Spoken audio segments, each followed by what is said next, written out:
बिस्मिल्लाहिर्रहमानिर्रहीम, अस्सलामु अलैकुम। प्रोग्राम इख्तलाफी नोट के साथ मैं हूँ उम्मे रुबाब ज़ैन। नाज़रीन, 17 नवंबर को हुकूमत ने अपोजिशन के शोर शराबे के बावजूद EVM का कानून तो पास करा लिया, लेकिन इसके बावजूद अभी खदशात जो हैं वो मौजूद हैं। अपोजिशन कहती है कि हुकूमत ने ये कानून पास तो नहीं करवाए, बल्कि ये कवानीन हम पर बिलडोज किए गए हैं। अपोजिशन चाहती है कि वो इन कवानीन को चैलेंज भी करे। दूसरी जानिब इलेक्शन कमीशन ने भी जो है वो कहा है, गैर यकीनी का इजहार किया है और कहा है कि जनाब इसमें काफ़ी वक्त लगेगा और 14 मराहिल से भी हमें गुजरना पड़ेगा। फिर वो कहते हैं कि जनाब EVM के इस्तेमाल से मुतालिक मज़ीद 3 से 4 पायलट प्रोजेक्ट भी करना पड़ेंगे, जिसमें हमें काफ़ी वक्त लगेगा। लिहाजा अभी हम ये नहीं कह सकते कि आइंदा इंतखाबात में EVM का इस्तेमाल हो पाएगा या नहीं हो पाएगा। लेकिन वज़ीर आज़म इमरान खान साहब कहते हैं कि इससे धांधली के रास्ते बंद हो जाएंगे और टेक्नोलॉजी के इस्तेमाल से गुरेज जो है वो अहमकाना सोच है। अब EVM का कानून तो पास हो गया, ये इस्तेमाल होगी कैसे, ये जानने के लिए हमारी नुमाइंदा इस्मा शौकत वजारत साइंस एंड टेक्नोलॉजी में मौजूद हैं, जहां वफाकी वजीर science and technology Shibli Faraz उनके हमरा मौजूद हैं। और शिबली फराज हमें बता रहे हैं कि EVM मशीन को किस तरह से इस्तेमाल किया जाता है। इलेक्ट्रॉनिक वोटिंग मशीन के हवाले से जो है वो बिल पास कर दिया गया। इस वक्त मैं मिनिस्ट्री साइंस एंड टेक्नोलॉजी में मौजूद हूँ और यहाँ पर ये मशीन भी मौजूद है। हमारे साथ वफाकी वजीर science and technology Shibli Faraz साहब मौजूद हैं। उनसे जानते हैं कि क्या फ़वाइद होंगे इस मशीन के और किस तरह से इस मशीन को यूज़ किया जाएगा। देखिए जी, बुनियादी तौर पर जब वोटर आएगा तो उसकी वोटर की आइडेंटिफिकेशन होगी, वो बायोमेट्रिक के ज़रिए भी होगी और ID कार्ड के ज़रिए भी। किसी के अगर हाथ की उंगलियां नहीं पड़ी जा सकती तो ID कार्ड के तहत उसको स्कैन किया जाएगा और उसका डाटा निकल आएगा कि हाँ ये वही शख्स है जो कि वोट डालने आया है। फिर उसके बाद जो है तो वो जो प्रिजाइडिंग ऑफिसर है उसके पास आएंगे वो क्लियर करके, और यहाँ पे जो है तो प्रिजाइडिंग ऑफिसर जो है तो उसको वोट डालने के लिए इस बटन को दबाएगा, जिसमें कि आप ये एक आवाज़ आएगी जिसमें कि इसको इनेबल किया गया। आप देख रहे हैं ग्रीन लाइट हो गई है। तो यहाँ पे आप किसी को भी वोट देंगे, यहाँ पे ये बटन्स हैं और ये नाम और निशानात बड़े क्लियर हैं। अब मैं जो है तो किसी को भी वोट देना चाहता हूँ तो मैंने वोट दिया, मैंने ये दबाया और ये फ़ौरन जो है मैंने बैट को वोट दिया था और ये बैट पे वोट उस कैंडिडेट का नाम और निशान ये क्लियरली आ जाएगा। आपने अपनी तसल्ली कर ली कि जिसको मैंने वोट दिया था उसी को मिला। आप फिर इसको फोल्ड करके और बैलेट पेपर में, बैलेट बॉक्स में इसको आप डाल देंगे। 4 वोट 1 मिनट में ये मशीन डाल सकती है। पोलिंग एजेंट्स हैं वो भी बैठे होंगे, उनकी मौजूदगी होगी और वो ये देखेंगे कि जी अब वोटिंग ख़त्म हो गई है। प्रिजाइडिंग ऑफिसर होगा वो इसको पोलिंग को ख़त्म कर देगा। उसके लिए जो है तो ये देखें क्लोज़ का निशान है, क्लोज़ दबाएगा तो इसका मतलब है ये क्लोज़ हो गया। अब ये हमें चाहिए फॉर्म 45 नताइज कि टोटल वोट किसको कितने मिले। उसके लिए आप जो है तो रिज़ल्ट इसको आप दबाएंगे, ये आ गया आपका पूरा कि किसने कितने वोट लिए। उसके बाद ये साइन करेंगे, ये फॉर्म 45 है, ये आ गया। इसके बाद आप देख रहे हैं कि ये रिज़ल्ट को ट्रांसमिट भी करना है, जो कि ये बड़ा जो बदनाम ज़माना वो था RTS, उसके लिए भी उसको ज़्यादा इफेक्टिव बनाने के लिए उसकी फ़ाइल को बहुत कम करने के लिए यहाँ पे उसको स्कैन करेगा। जो प्रिजाइडिंग ऑफिसर होगा उसी के पास सिर्फ वो चिप होगी जो कि इसको रीड कर सके और फ़ोन से वो रीड नहीं हो सकती है। वो रीड करेगा और फिर इसको वो ट्रांसमिट करेगा। यहाँ पे हमने ब्लॉकचेन टेक्नोलॉजी इस्तेमाल की है, मानी कि ये 5-6 जगहों पे यही रिज़ल्ट जाएगा कि कोई एक जगह पे ये कोई चेंज ना कर सके। जी बिल्कुल, एक EVM मशीन के ज़रिए जो है तमाम धांधली के मसाइल जो हैं वो हल कर लिए जाएंगे और यही कहा जा रहा है कि मुमकिना तौर पर जो 2023 के इलेक्शन होंगे वो भी इसी मशीन के ज़रिए जो है वो वोट इंतखाबात जो हैं वो करवाए जाएंगे। जी तो आपने देखा EVM के इस्तेमाल पर वज़ीर science and technology Shibli Faraz ने ये डेमो दिया। शिबली फराज साहब हमारे साथ टेलीफोन लाइन पर भी मौजूद हैं। बहुत शुक्रिया आपके वक्त का। स्काइप पर हमारे साथ मौजूद हैं शिबली फराज साहब। ये जो आपने डेमो दिया, हमने ये भी देखा आपने बिल भी पास करवा लिया है EVM के इस्तेमाल का। सर ये बताइएगा कि अब क्या हम खुद से इसे बनाएंगे या कहीं से हम इसे इंपोर्ट करेंगे? ज़ाहिर है वक्त तो अब काफ़ी कम रह गया इलेक्शंस में और बड़ी तादाद में ये मशीनें भी हमें चाहिए। जी बहुत शुक्रिया बुलाने का। बात ये है कि देखें, ये हमारा जो काम था वो हमने कर दिए, चाहे वो कानून की सूरत में हो या वो प्रोटोटाइप या वो प्रूफ ऑफ कॉन्सेप्ट जिसको कहते हैं कि हमने बता दिया कि ये मशीन है, इस तरह बन सकती है और वो ये फंक्शंस कर सकती है। उसके बाद जो है तो अब इलेक्शन कमीशन का फर्ज बनता है, उनका ये कानूनी ये उनका हक है कि वो RFPs को फ्लोट करें, यानी कि वो इश्तिहार दें कि दुनिया की जितनी भी, चाहे वो पाकिस्तानी हो या बैरूनी मुल्क इस EVMs बनाती हैं, वो आके compete करें और इलेक्शन कमीशन जिसको भी चूज करेगा, जिस मशीन को भी चूज करेगा, वो जरूरी नहीं है कि ये वाली मशीन हो, जिसको भी वो चूज करेंगे उसके मुताबिक फिर उनकी फैसला होगा कि आया अगर कोई पाकिस्तानी कंपनी है तो पाकिस्तान में वो बनेगी, और अगर कोई बैरूनी कंपनी है तो उन्होंने एक गिवन टाइम के अंदर वो मशीनें प्रोवाइड करनी है। अच्छा। लेकिन अहम ये होगा कि इस वक्त एक 500 1000 के करीब मशीनें बनवा ली जाएं, मंगवा ली जाएं जो इन स्पेसिफिकेशंस के मुताबिक हों, सो दैट जो आने वाले कोई भी बाई इलेक्शंस हैं उसमें उनका इस्तेमाल किया जा सके और उसको टेस्ट भी किया जा सके।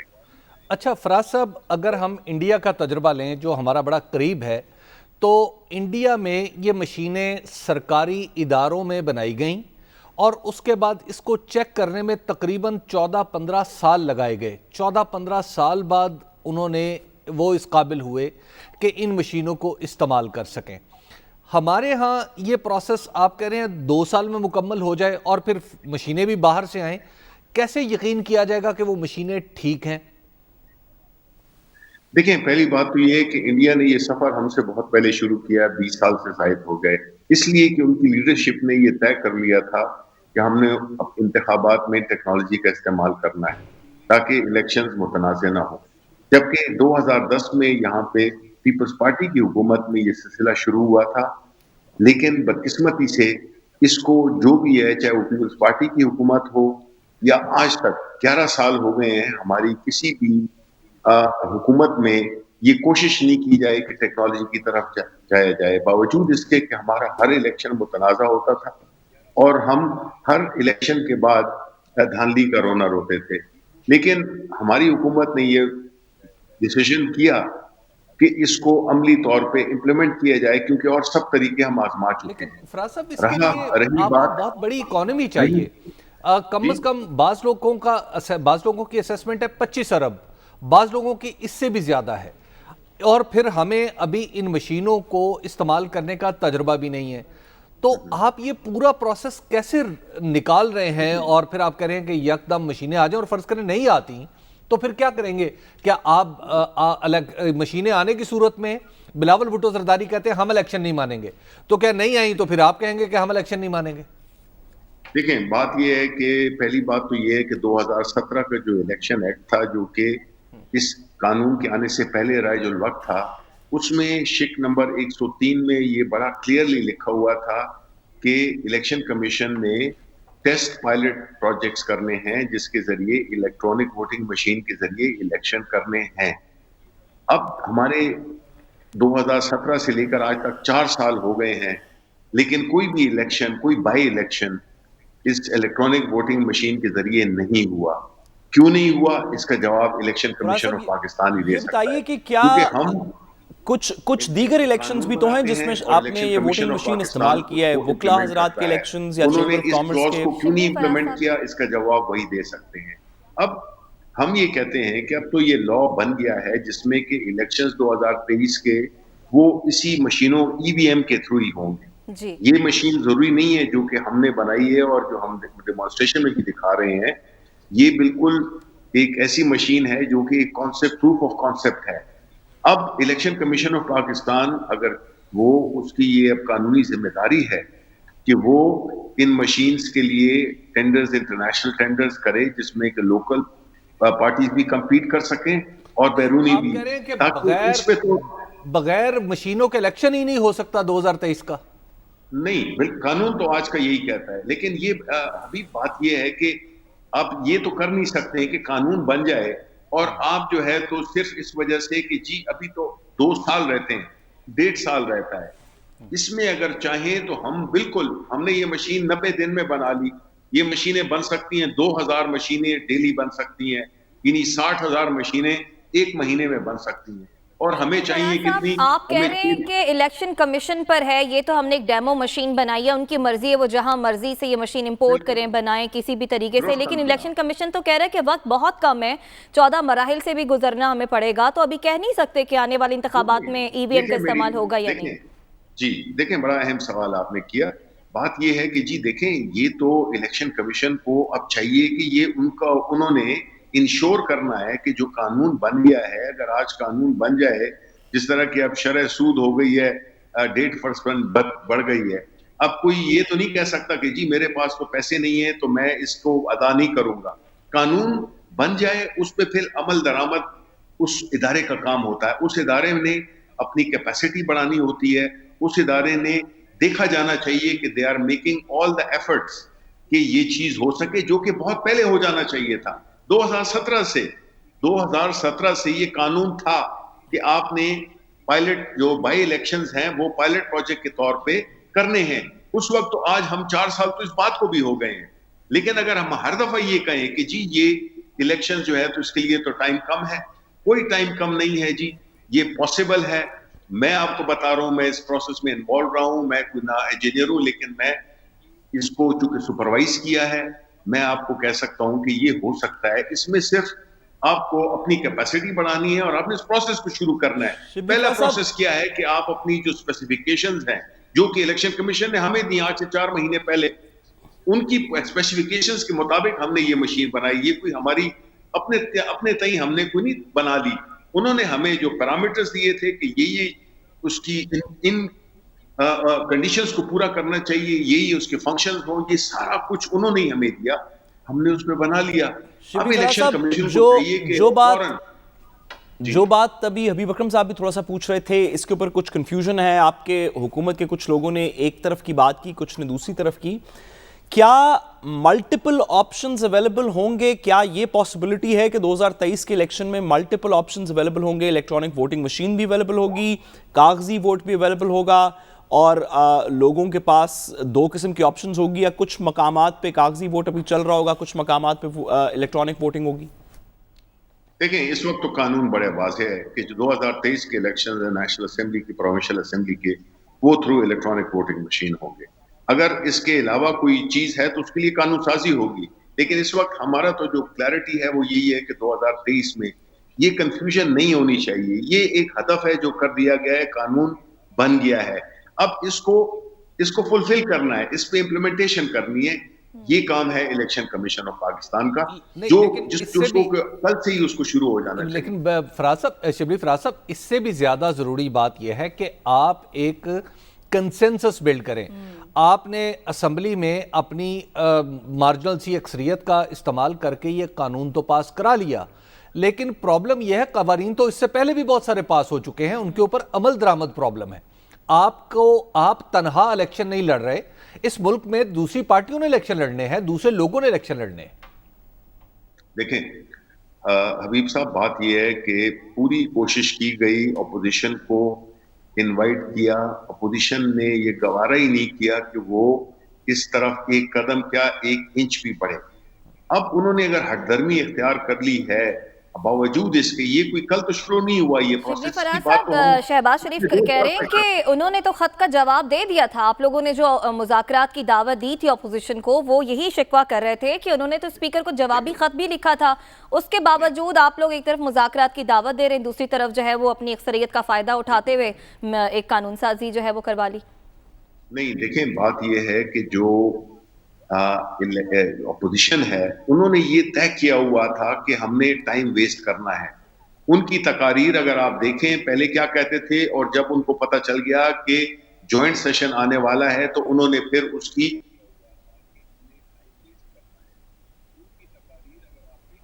ہوگا کہ وہ ڈیلے کر رہے تھے. ان کا مقصد ہے کہ ہمیں ایک ایسی نہج پہ چھوڑ دینا, پہنچا دینا کہ جی اب تو ٹائم ہی نہیں ہے تو ہم اس کو ہو ہی نہیں سکتا.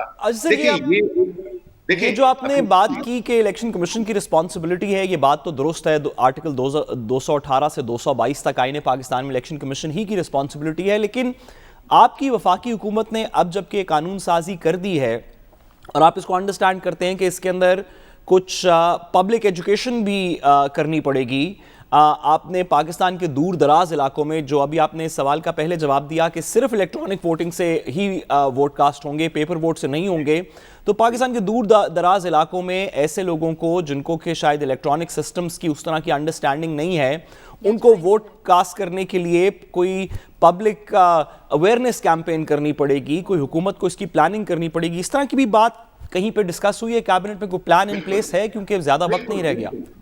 بالکل ہے another good question. دیکھیں بات یہ ہے کہ یہ ایک تو ہے کہ جو الیکٹرانک نام آتا ہے تو آپ سمجھتے ہیں کہ یہ بڑی کچھ سوفسٹیکیٹڈ قسم کی چیز ہے.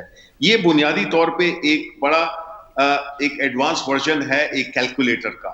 اس میں جو ووٹر ہے یا ایون جو کنڈکٹنگ آفیسر ہے اس کو کچھ بھی زیادہ آپ کو آدھا گھنٹہ چاہیے اگر ایک نارمل ایوریج مائنڈ کا آدمی بھی ہو کہ جو اس کے فنکشنز ہیں وہ بڑے سمپل ہیں. یہ بالکل سٹینڈ الون چیز ہے جس میں کہ آپ کو بیٹری آپریٹڈ ہے جو کہ 24 گھنٹے کام کرے گی.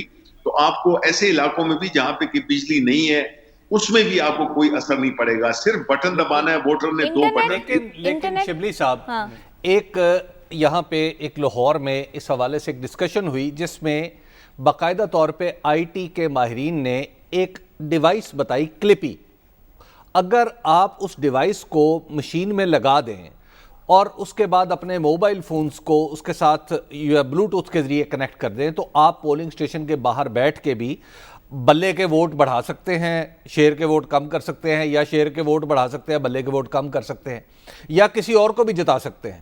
تو جب اتنا اس کے اوپر کویسچن مارک ہے اس ٹیکنالوجی کے اوپر, ہمارے سامنے آپ نے کوئی ایسی میٹنگ نہیں کی کہ جس میں آئی ٹی کے ماہرین ہوں, وہ کوئی بات کریں. آپ نے خود کہا تھا آپ کی گورنمنٹ نے کہ ہم یہ مشین پریس کلبز کو دیں گے, پریس کلب کے الیکشن آنے والے ہیں, آ رہے ہیں, آپ نے وہاں پر بھی یہ چیک نہیں کروائی. تو جس طرح آپ اس مشین کو سینت کے رکھ رہے ہیں, لگ ایسے رہا ہے کہ آپ نے وہ کلپی والا سسٹم کہیں کر لیا ہوگا کہ آپ اس کے اندر لگا لیں اور اپنے موبائلوں سے خود ہی بندہ جتا لیں. نہیں, میرا خیال ہے کہ یہ سوال آپ نے گو کہ نیک نیتی سے کیا ہے, لیکن یہ سوال بالکل میرا خیال ہے کہ irrelevant question ہے. اس کی وجہ میں آپ کو بتاتا ہوں. کیونکہ دیکھیں پہلی بات تو یہ ہے کہ آپ کی ٹیم آئی, جس طرح کہ آج ایک اور چینل میں ان کا نام نہیں دیتا, انہوں نے پوری تسلی سے اس پورے پروسیس کو وہ شو بھی کریں گے ہفتے والے دن. بات یہ ہے کہ جی یہ سٹینڈ الون ہے, اس میں نہ وائی فائی ہے, نہ بلوٹوتھ ہے, نہ اس میں انٹرنیٹ کا تعلق ہے. تو کہاں سے فون آ گیا اور کہاں سے کنیکشن آ گیا اور کہاں سے وہ ہے. اور دوسری بات, اس کو اگر آپ اس کی دیکھیں اس کی جو وہ سسٹم بھی سٹینڈ الون مشین کے لیے ہی ہے کہ وہ اس میں آپ کو وائی فائی کی ضرورت نہیں, انٹرنیٹ کی ضرورت نہیں ہے. دیکھیں میں آپ کو بتاتا ہوں, آپ کو جب مینیپولیشن کی آپ بات کہ سمجھ لیں کہ اس میں ساری دنیا کی مینیپولیشن اس میں کسی نے کر دی. میرا سوال یہ ہے کہ جب میں بٹن دباتا ہوں حبیب اکرم کا, تو حبیب اکرم کے نام کا پرچی نکلے گی انسٹنٹلی, وہ دیکھے گا کہ میں نے حبیب اکرم کو ووٹ دیا تھا, یہ شبلی فراز کا نام کیسے آ گیا. تو یہ انسٹنٹ پروف ہے ان کے لیے. حبیب اکرم کے جو پولنگ ایجنٹس بیٹھے ہوں گے یا جو ووٹر ہوگا, اس کو پولنگ ایجنٹس کو بھی چھوڑیں, جو ووٹر ہوگا وہ جو بٹن دبائے گا تو اس میں رسید نکلے گی, تو وہ حبیب اکرم کو اگر اس نے ووٹ دیا ہے تو حبیب اکرم کے نام کی پرچی, اس کا انتخابی نشان بڑا کلیئرلی نظر آ جائے گا. شبلی فراز صاحب, آپ جیسے کہ ہم سے بہتر جانتے ہیں, آپ کی پارٹی اس کی ناقد رہ چکی ہے کہ پچھلے 3 الیکشنز میں ہر دفعہ کوئی نئی ٹیکنالوجی یا کوئی نیا سسٹم انٹروڈیوس ہوتا ہے جس کے بعد اسی سسٹم کے اوپر سب سے زیادہ کانٹروورسی ہوتی ہے. ہم نے آر ٹی ایس سسٹم دیکھا, وہ میگنیٹک انک کا اس سے پہلے سسٹم آیا تھا. اسی طرح جب بھی کوئی نیا سسٹم انٹروڈیوس ہوتا ہے جنرل الیکشنز میں, اس کے اوپر کانٹروورسی ہوتی ہے. اس سسٹم پہ جہاں پہ بہت سے اور سوالات ہیں, یہ بات کرنی کہ آدھے گھنٹے میں کوئی بھی شخص اس کو سمجھ سکتا ہے. سر, ہمارے ملک میں اللہ دتا سے لے کے مختارہ مائی سے لے کے بڑے بڑے پڑھے لکھے لوگوں نے, سب نے اس سسٹم کو اپنانا ہے. کیا کر رہی ہے آپ کی گورنمنٹ, کیا پلان ہے اگلے 18 مہینے میں, 24 مہینے میں, کہ آپ ایسے لوگوں کو جو سمارٹ فونز نہیں استعمال کرتے لیکن اپنا ووٹ استعمال کرنا چاہتے ہیں, جن کو ٹیکنالوجی کا نہیں پتہ, ان کو یہ سسٹم سمجھائیں گے؟ کیا یہ الیکشن کمیشن پہ چھوڑ دی جائے گی بات, اور پھر الیکشن کے دن جس دن کوئی تھوڑی سی کھپ پڑے گی پھر آپ کہیں گے تو الیکشن کمیشن کا کام تھا کرنا؟ نہیں, دیکھیں میری بات سن سعد رسول, یہ جو ہم نے before bringing it to election commission, جب یہ مشین ہم نے بنائی, ہم نے اس کے 4000 ووٹس پہ ٹیسٹنگ کی، جس میں مختارہ مائی بھی تھی، جس میں اللہ دتا بھی تھا، جس میں ہر لیول کے ہر ایج گروپ کے لوگ تھے. اس کی جو خوبصورتی ہے وہ اس کی سمپلسٹی ہے کہ آپ جس طرح ایک گھر میں جاتے ہیں، ایک بوڑھی مائی بھی جاتی ہے جس کا کوئی تعلیم نہیں ہے، کوئی دنیا میں وہ یورپ میں نہیں پھری ہوئی ہے، اپنے پنڈی میں ساری زندگی گزاری ہے، وہ آ کے ایک گھنٹی بجاتی ہے، یعنی ایک بٹن دباتی ہے. وہ بٹن دبانا ہے، 2 بٹن دبانے ہیں، ایک نیشنل اسمبلی کا اور ایک پروونشل اسمبلی کا، اور وہ ووٹ فوراً اس کی انسٹنٹلی نکل آئے گا، جس میں کہ وہ دیکھے گی. اب ایسے تو آپ کہہ سکتے ہیں جب وہ ٹھپا لگا سکتی ہے مختارہ مائی، جب وہ ٹھپا لگا سکتی ہے، اس میں نام اس کو پڑھنا آتا ہے، وہ چلیں انتخابی نشان کو دیکھتی ہے، اس سٹریسفل پروسیس سے یہ تو بڑا آسان ہے کہ اس نے صرف جدھر بڑا بڑا اس کا نشان انتخابی پڑا ہوا ہے، نام بھی لکھا ہوا ہے، انتخابی نشان، اسی پہ بٹن دبانا ہے. آپ کو صبح الیکشن کمیشن 150 ارب روپیہ آپ سے تقاضا کرے کہ مجھے مشینیں چاہیے، آپ کے پاس 150 ارب ہیں دینے کے لیے؟ پہلے تو میں کہوں گا یہ 150 ارب کا فگر کہاں سے آیا، یا 25 ارب یا 50 ارب وٹ ایور؟ نہیں تو دیکھیں بڑا فرق ہے نا. ابھی اچھا آپ کہہ رہے ہیں اب دیکھیں نا، یہ ایک بنیادی آپ نے بات کر دی. 80,000 پولنگ سٹیشنز ہیں اور ان کے اوپر اگر آپ نے مشینیں لگانی ہے، ایک پولنگ سٹیشن پہ آن این ایوریج 5 بھی مشینیں لگائیں تو اس کا مطلب یہ ہے کہ یہ 4 لاکھ مشینیں چاہیے. نہیں، اور 4 لاکھ مشینوں کے بارے میں I'll make it easy for you ابھی 6 لاکھ چاہیے ہمیں. اس میں 3 کمپوننٹس ہیں، پرنٹر ہے، بیلٹ وہ ہے، پیڈ ہے، اور تیسرا ہے کنٹرول یونٹ. اچھا، جو ہمیں پرنٹر چاہیے ہوں گے وہ 6 لاکھ چاہیے ہوں گے. 85,500 پولنگ سٹیشنز تھے پچھلے الیکشنز میں، 15% ایڈ کر دیں تو تقریباً لاکھ پولنگ سٹیشن ہوں گے.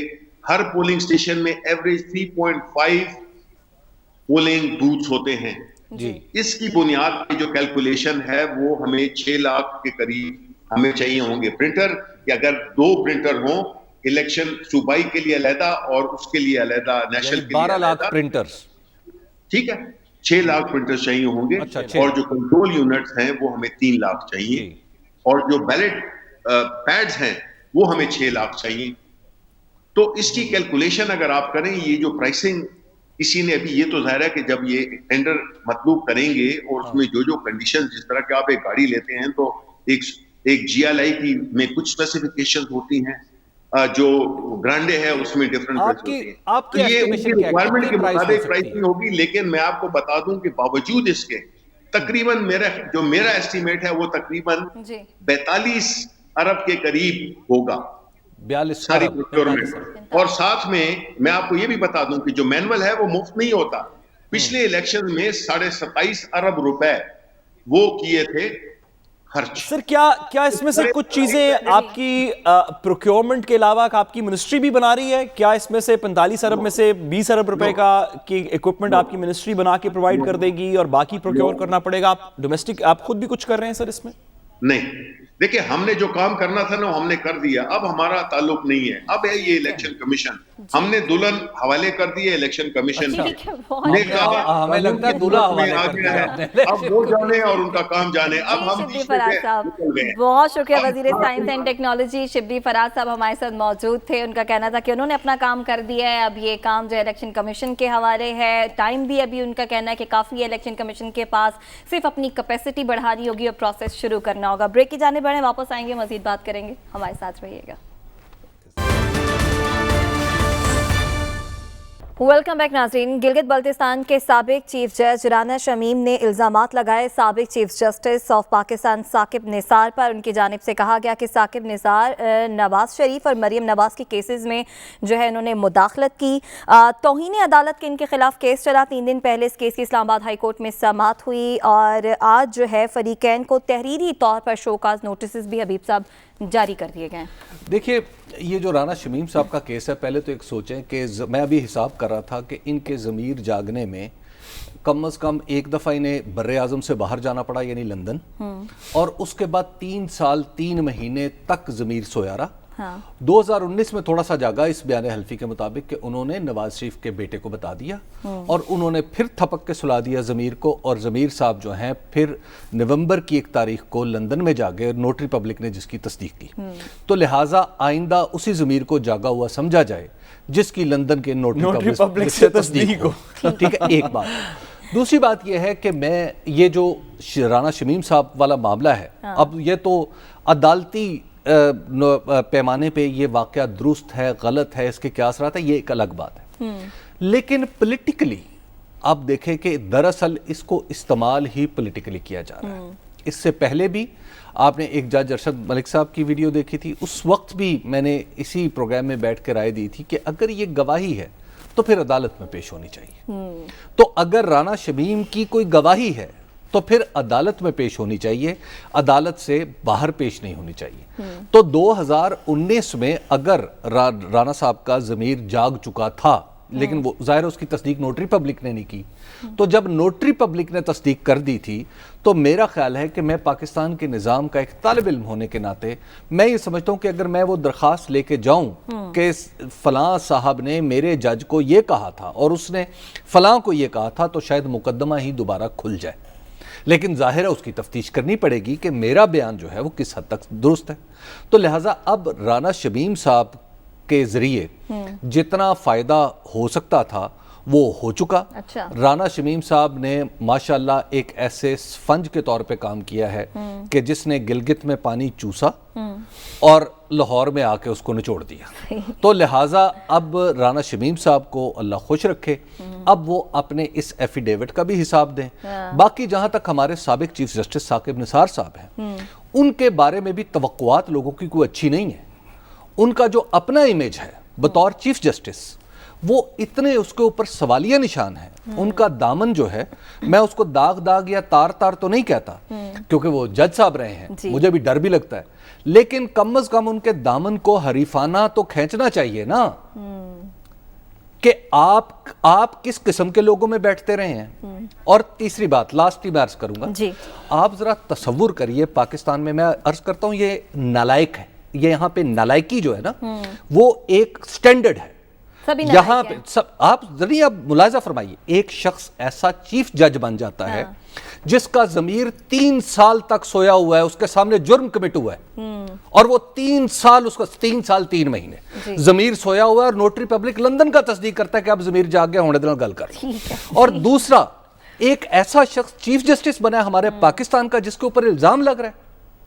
ये हमें खुद मातम तो करना चाहिए, कम से कम अपना सीना तो कुरेदना चाहिए ना कि हमारे किस किस्म के लोग किस किस्म के ओहदों पर चले जाते हैं।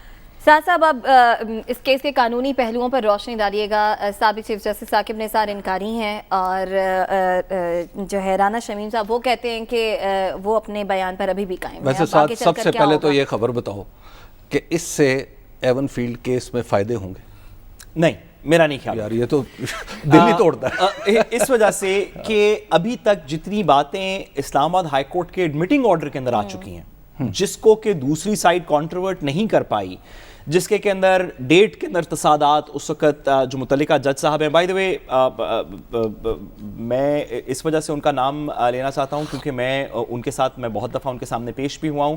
जस्टिस आमिर फारूक साहब उन चंद जज साहिबान में से हैं, इस मुल्क के हाई कोर्ट के उन चंद जज साहिबान में से हैं जिनके ऊपर तकरीबन पाकिस्तान के तमाम वकला का इत्तफाक है कि इंतहाई इंटेग्रिटी वाले, बहुत मुनासिब उनकी जजमेंट्स भी, उनका जब वो वकील थे उस वक्त का कॉन्डक्ट भी आज भी इस्लामाबाद में, जिनके ऊपर राना शमीम साहब ने एलिगेशन लगाई है कि साकिब निसार साहब ने उनको फोन किया, मैं उनकी बात कर रहा हूँ, वही एक हाजिर सर्विस, इन 3 जज साहिबान कैरेक्टर्स में से एक हाजिर सर्विस जो जज हैं जस्टिस आमिर फारूक साहब, उनकी लाहौर में, कराची में, कोयटा में, इस्लामाबाद में, पेशावर में, हर जगह पे आप किसी भी डिस्पैशनेट वकील से पूछ लें तो जस्टिस आमिर फारूक साहब जो हैं वो बाकी बहुत से कॉलीग से कट अबव हैं, उनकी बहुत इम्पेकेबल इंटेग्रिटी है।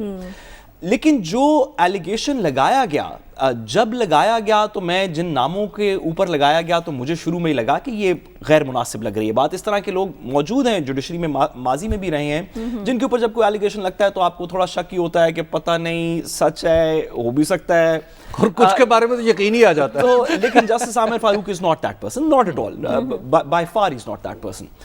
फिर उसके बाद जो एडमिटिंग नोट है इस्लामाबाद हाई कोर्ट का, उसके ऑर्डर के अंदर जिन फैक्ट्स के तजादात की बात की गई है कि वो मुल्क में मौजूद नहीं थे, वो बेंच का हिस्सा नहीं थे, वो ना चीफ जस्टिस थे, ना बेंच फॉर्मेशन का हिस्सा थे, ना वो बेंच फॉर्मेशन कर सकते थे, ना मुकदमा सुन रहे थे। और उसके बाद जब से मैंने राना शमीम साहब के वकील साहब की कुछ बातें भी सुनी, तो मुझे लगता है कि जो भी इसमें प्लान था किसी लम्हे पे जुडिशरी को मलाइन करने का, केस को मलाइन करने का, वो इसके अंदर ठीक है जी, इसके साथ ही हम ब्रेक के जाने पड़े, वापस आएंगे, हमारे साथ रहिएगा। Welcome back. इसके साथ ही प्रोग्राम से इजाजत दीजिए, आपसे कल मुलाकात होगी, अल्लाह निगहबान।